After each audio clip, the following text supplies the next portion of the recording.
Audio Jungle. Kahalgaon से 45,000 voter list से बाहर। चुनाव आयोग पर बड़ा आरोप। चुनाव आयोग बना पीएम मोदी की कठपुतली। कलामुद्दीन का गंभीर आरोप। 45,000 मतदाता सूची से बाहर। कहलगांव विधानसभा क्षेत्र से एक चौंकाने वाला खुलासा सामने आया है। कांग्रेस नेता और संभावित महागठबंधन प्रत्याशी मोहम्मद कलामुद्दीन ने दावा किया है कि चुनाव आयोग ने प्रधानमंत्री नरेंद्र मोदी के इशारे पर गरीब, दलित, आदिवासी और अल्पसंख्यक तबके के करीब 45,000 वोटरों के नाम मतदाता सूची से हटा दिए हैं। उन्होंने भागलपुर में आयोजित प्रेस वार्ता के दौरान कहा कि यह लोकतंत्र के खिलाफ साजिश है और इस मुद्दे पर वे अदालत का दरवाजा खटखटाएंगे। कलामुद्दीन ने आरोप लगाया कि एसआईआर के नाम पर एनआरसी की तरह नागरिक अधिकार छीनने की साजिश चल रही है। चुनाव आयोग अब एक संवैधानिक संस्था नहीं बल्कि भाजपा का चुनावी हथियार बन चुकी है। जन आंदोलन की चेतावनी। उन्होंने कहा कि 17 अगस्त को राहुल गांधी और तेजस्वी यादव की वोट अधिकार यात्रा के बाद पूरे क्षेत्र में जन आंदोलन छेड़ा जाएगा। कलामुद्दीन का बड़ा दावा कि अगर भाजपा 4 सीटें जीत जाती तो संविधान बदल देती। राहुल गांधी ने संविधान को बचाया है, अब हमारी लड़ाई वोट के अधिकार को बचाने की है। साथ ही उन्होंने प्रधानमंत्री मोदी पर भी निशाना साधते हुए कहा कि श्रावण के पवित्र महीने में जब देश के गरीबों का अधिकार छीना जा रहा है, पीएम मोदी मौन व्रत धारण किए हुए हैं।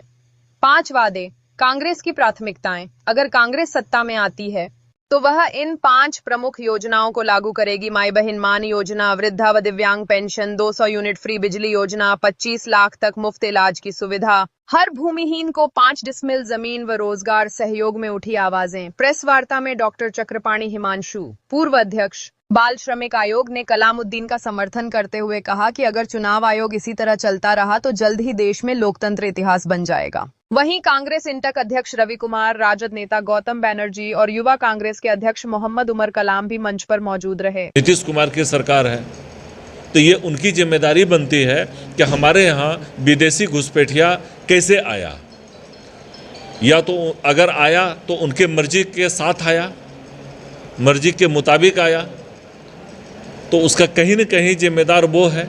और एक भी अभी तक जितना नाम काटा गया है, एक भी आदमी कोई विदेशी नहीं है।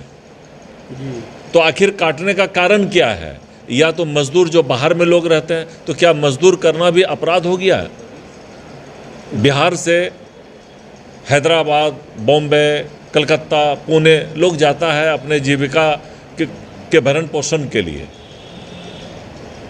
लेकिन अब उसका भी नाम काटा जा रहा है। अब कोई मृतक है, अगर उसका नाम कटता है पुनरीक्षण के दौरान तो ये तो सही बात है, उसका नाम कटना चाहिए। लेकिन मृतक के अलावा और अगर और किसी का नाम कटता है तो कहीं न कहीं इंटेंशन दूसरा है, जो हम लोग बर्दाश्त नहीं करेंगे। राहुल जी 17 तारीख को और तेजस्वी जी दोनों मिल करके पूरे बिहार का दौरा हो रहा है और इस पर हम लोग पूरा रोड पर आने का काम करेंगे अगर चुनाव आयोग नहीं संभलित तो, चूँकि वो भाजपा के इशारे पर चुनाव आयोग काम कर रही है। अच्छा, हमारा एक क्वेश्चन है कि सत्ता विमर्श रचती है और ज़रूरी मुद्दे से भटकाती है जब भी चुनाव होता है, तो आपको नहीं लगता है कि कोई मुद्दा जो मुद्दा है अभी पलायन का, बेरोजगारी का और सारे बहुत सारे मुद्दे हैं और अभी आ गया है ये नया मुद्दा, इस पर आप क्या कहना? ये आपने बिल्कुल सही कहा। ये जो नया मुद्दा है ये सिर्फ ध्यान से भटकाने के लिए ये नया मुद्दा लाया गया है, ये थोपा गया है। अगर उनसे हम लोग मांग करते हैं या बिहार की जनता मांग करती है कि रोजगार दो, बेरोजगारी दूर करो, एजुकेशन डेवलपमेंट करो, शिक्षा व्यवस्था को दुरुस्त करो, औरतें जो परेशान हाल हैं, जो बलात्कार की घटनाएं घट रही हैं, मर्डर का बहुत ज़्यादा खुला नंगा नाच हो रहा है, उस पर अंकुश लगावे, तो सेंट्रल और स्टेट गवर्नमेंट, नीतीश कुमार की सरकार और नरेंद्र मोदी जी, ये दोनों की मिली भगत से ये कहा जाता है कि ये देशद्रोही है, देशद्रोही का आरोप लगाया जाता है। और अगर उसमें खामोश रहते हैं तो फिर ये देशभक्त हैं। तो ध्यान भटकाने के लिए ये सब साजिशें रची जा रही हैं सेंट्रल गवर्नमेंट के द्वारा और स्टेट गवर्नमेंट के द्वारा। अब हम आते हैं कहलगांव विधानसभा के थोड़ा सा। कहलगांव विधानसभा में 9 बार वहाँ सदानंद बाबू विधायक रहे, कांग्रेस का गढ़ माना जाता है।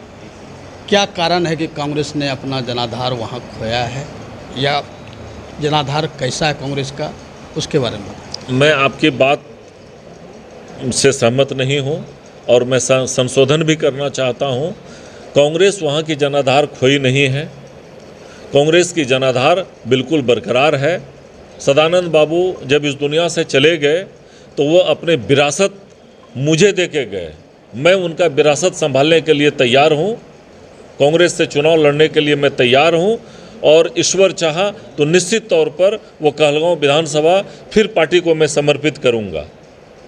और हम लोग घर घर जाके, डोर टू डोर जाके, दरवाज़ा दरवाज़ा जाके माय बहन मान योजना जो राहुल गांधी जी का और तेजस्वी जी की ड्रीम प्रोजेक्ट है, मैं उस पर काम किया हूँ और पूरे बिहार में अव्वल पोजीशन, पहला नंबर मेरा आया है। जो 18 से 60 वर्ष की महिलाएं हैं उनका मैं रजिस्ट्रेशन किया हूँ, ताकि सरकार बनने पर, महागठबंधन की सरकार बनने पर 2500 रुपया प्रत्येक माह सम्मान राशि के रूप में मिलेगा।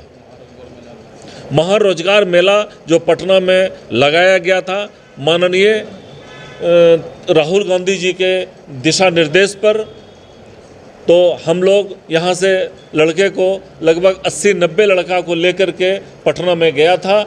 मेरे लड़के युवा अनुमंडल के अध्यक्ष हैं, ये लेके गए थे, सबको मिल करके वहाँ पर रोजगार भी दिलवाया गया। तो कांग्रेस तो जो काम सरकार को करना चाहिए वो काम विपक्ष कर रही है, हम लोग कर रहे हैं।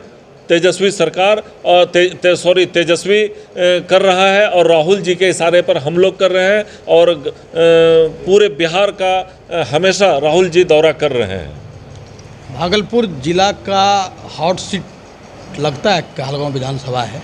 ये बात में दम है कि कहलगांव विधानसभा हॉट सीट होगा और निश्चित जीत होगी और कांग्रेस के खाते में आएगी और वहां का प्रत्याशी मैं बनूंगा, ऐसी उम्मीद है और मुझे निश्चित जीत मिलेगी सभी के कृपा से।